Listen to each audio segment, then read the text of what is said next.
Hi friends, మేమైతే బజార్కు పని మీద వెళ్ళాము. సో అక్కడైతే బండి మీద మామిడికాయలను అయితే చాలా బాగా వేలాడదీశారు. చెట్టుకు గదా వేలాడుతున్నట్టు వేలాడదీశారు. దాన్ని చూస్తూనే నోరు ఊరిపోతుంది. సో మామిడికాయని అయితే తెచ్చేసుకున్నాం ఇంట్లోకి. రోటి పచ్చడి అయితే చేశాను. అలాగే మామిడికాయలని కూడా ముక్కలు ముక్కలుగా కట్ చేసి ఉప్పు కారం వేస్తాను.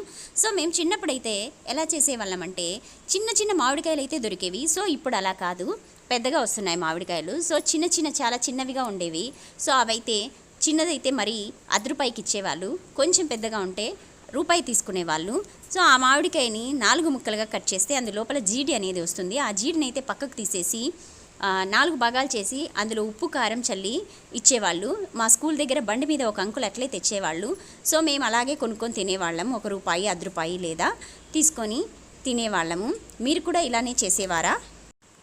మీరు ఎప్పుడైనా తిరుమలకు వెళ్ళినప్పుడు చూసారా అండి? అక్కడ కూడా ఒప్పులన్నిటివి కోసి డిజైన్గా చేసి దానికి ఉప్పు కారం చల్లి ఇస్తూ ఉంటారు. సో ఆ టేస్టే వేరు కదా. అలా తింటుంటే చాలా బాగుంటుంది కదా. అక్కడ కొని తింటే చాలా టేస్టీగా ఉంటాయి కదండి.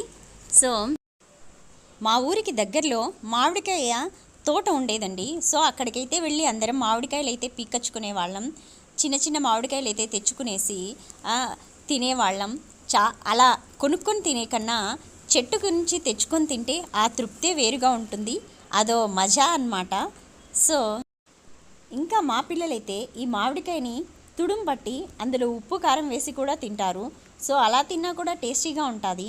నేనైతే ఇప్పుడు మామిడికాయని ముక్కలుగా కట్ చేసి అందులోకి ఉప్పు కారం అలాగే ఇంకా కొంచెం పెప్పర్ పొడి అంటే మిరియాల పొడిని కూడా యాడ్ చేస్తున్నాను. సో కొంచెం స్పైసీగా చాలా టేస్టీగా ఉంటుంది.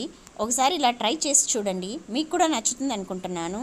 సో ఆ గిన్నెలో వేసిన మామిడికాయ ముక్కల్ని ఉప్పు కారము వేసిన తర్వాత మిరియాల పొడి వేసిన తర్వాత ఒక ప్లేట్ పెట్టి బాగా షేక్ చేసేస్తే అన్ని మామిడికాయ ముక్కలకి బాగా ఉప్పు కారం అనేది బాగా తగులుతుంది.